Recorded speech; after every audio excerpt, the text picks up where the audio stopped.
Assalamualaikum warahmatullahi wabarakatuh. Halo semuanya, kami dari kelompok 3 yang beranggotakan Aska Divanisa, Anissa Dwi Asmara, Diva Safitra, Ranti Nur Zafira, Irham Gunawan, dan Iqbal Ramadan. Di sini kami akan menjelaskan modal usaha pertanian. Pengertian modal.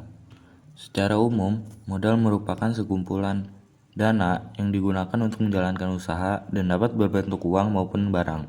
Dalam arti ekonomi, modal merupakan sebagian hasil produksi yang disisihkan untuk dipergunakan dalam produksi selanjutnya. Dalam usaha tani, modal meliputi barang atau uang yang bersamaan dengan faktor produksi tanah dan tenaga kerja untuk menghasilkan produk pertanian. Unsur-unsur modal dalam usaha tani dibagi menjadi 3, yaitu berdasarkan sifat substitusinya, berdasarkan kegunaannya, dan berdasarkan waktunya.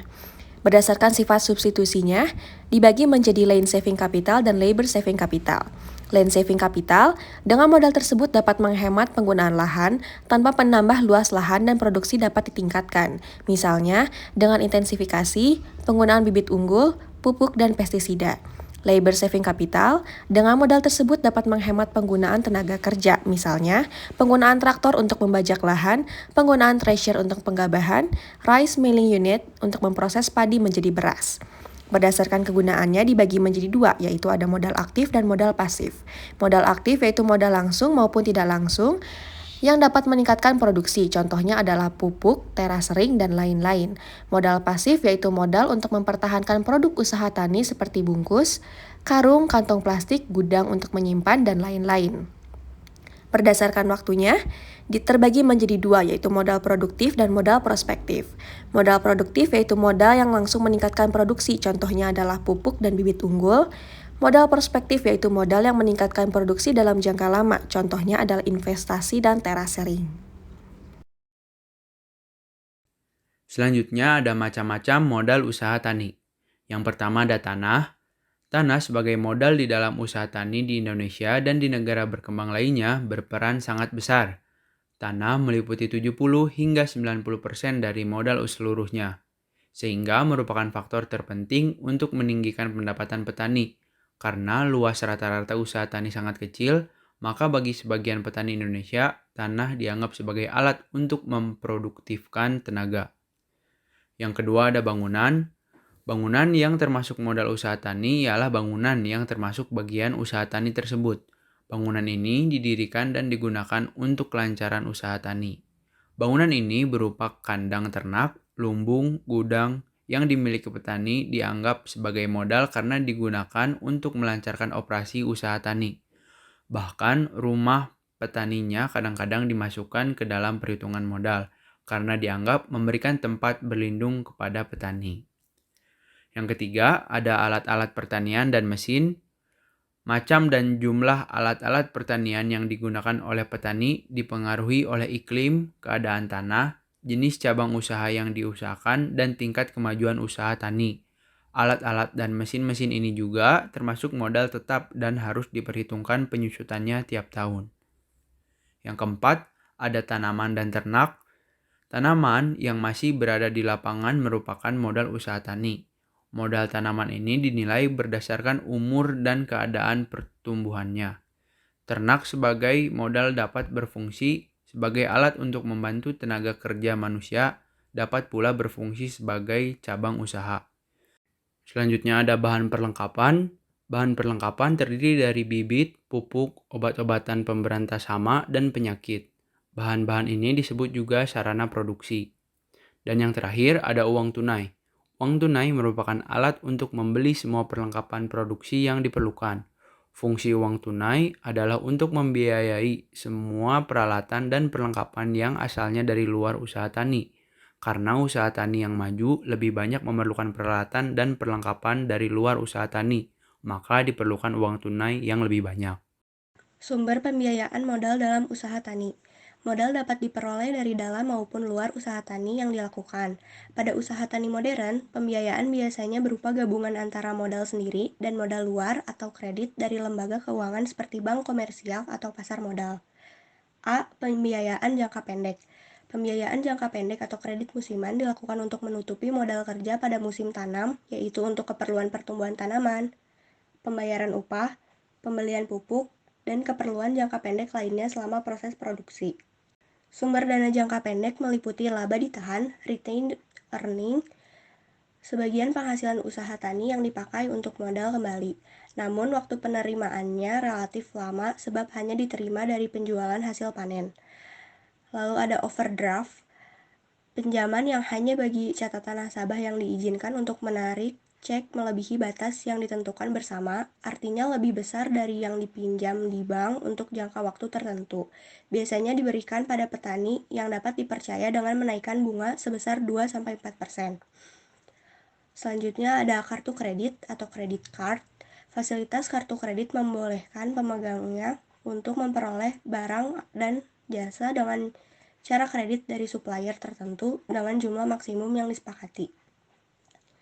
Selanjutnya ada kredit perdagangan atau trade credit. Barang atau jasa biasanya diberikan oleh pedagang atau perusahaan kepada petani agar dapat membeli barang yang diperlukan tanpa membayar tunai, sehingga petani memperoleh modal untuk menjalankan usahanya. Kredit dagang ini umumnya diberikan oleh pedagang, pelelang, dan juga pedagang besar. Selanjutnya ada stop order. Stop order termasuk kredit perdagangan yang formal, di mana petani mengambil barang-barang kredit dan memberikan hak gadai pada pedagang atas pendapatan hasil panen sebagai jaminannya. Artinya, petani hanya akan menjual hasil panen pada pedagang tersebut. Yang terakhir ada kredit koperasi. Kredit koperasi merupakan pemberian kredit berupa barang-barang atau jasa dari koperasi untuk petani dan hasil panen yang dijual pada koperasi tersebut. Yang kedua ada pembiayaan jangka menengah. Pembiayaan ini mencakup dana untuk jangka waktu 1 sampai dengan 5 tahun yang digunakan untuk proses produksi. Dana tersebut digunakan untuk aset yang merupakan modal tetap, seperti kendaraan, traktor, perlengkapan, dan persediaan barang. Sumber dana jangka menengah diantaranya yang pertama pinjaman pribadi. Pinjaman pribadi didapat dari family atau rekan-rekannya yang biasanya berupa hibah dari orang tua yang dimanfaatkan untuk usaha tani. Selanjutnya ada pinjaman bank. Pada masa inflasi dan terbatasnya kredit, petani lebih mengerti perlunya untuk merencanakan aset yang telah rusak seperti mesin-mesin dengan pinjaman dari bank. Selanjutnya ada sewa-menyewa. Dengan menyewa memungkinkan petani untuk memperluas usaha taninya yang menggunakan peralatan guna meningkatkan hasil, menekan biaya tenaga kerja, dan meningkatkan laba. Selanjutnya pembelian sewa. Kredit dagang di mana uang pokok dibayar terlebih dahulu, sisa harga pembelian beserta bunganya dibayar dalam angsuran berikutnya. Barang yang dibeli dianggap disewakan. Pembelian sewa barang tetap menjadi milik penjual sampai pembayaran terakhir dilakukan. Saat pembayaran terakhir itulah barang tersebut menjadi milik pembeli. Selanjutnya perusahaan asuransi. Perusahaan asuransi memberikan pinjaman sampai 90% dari nilai jaminan yang diserahkan. Namun untuk usaha tani biasanya 60% dari nilai usaha taninya. Selanjutnya, organisasi pemerintah dan semi pemerintah. Di beberapa negara, pemerintah membentuk organisasi-organisasi khusus meliputi Departemen Pertanian, Sumber Daya Alam, Peternakan, Pengembangan Air, dan sebagainya. C. Pembiayaan jangka panjang. Permodalan jangka panjang digunakan untuk membiayai aset jangka panjang meliputi tanah atau lahan, peralatan mesin, pengembangan lahan, bangunan, dan irigasi. Keuntungan pembiayaan jangka panjang adanya kepastian tingkat bunga serta dana dapat digunakan dalam periode yang lama. Sumber dana jangka panjang diantaranya A. Jaminan-jaminan. Jaminan yang digunakan biasanya berupa tanah atau gedung. B. Leaseback. Pemilik semula dari suatu aset modal menjual haknya kepada investor, lembaga keuangan, atau pengusaha untuk selanjutnya si pemilik semula akan menjadi penyewa pada investor. C. Perusahaan pertanian. Modal perusahaan diperoleh dengan cara pembagian keuntungan, namun besarnya tetap karena besarnya tergantung pada laba bersih yang diperoleh petani. Tipe utama permodalan atau keuangan perusahaan yaitu 1. Surat utang. Surat utang digunakan untuk perusahaan guna memperoleh modal pinjaman sebagai ikatan perjanjian peminjam dana jaminan. 2. Saham pilihan. Pemegang saham pilihan tidak menuntut pembayaran bila tidak ada keuntungan yang didapat atau keuntungan yang dibagikan. 3. Saham biasa. Saham ini disebut juga modal yang beresiko. Umumnya para pemegang saham biasa berani mengambil risiko dan mengharapkan keuntungan yang besar. Berikut merupakan beberapa referensi yang kami ambil. Cukup sekian presentasi dari kelompok kami. Atas perhatian dan waktunya, kami ucapkan terima kasih.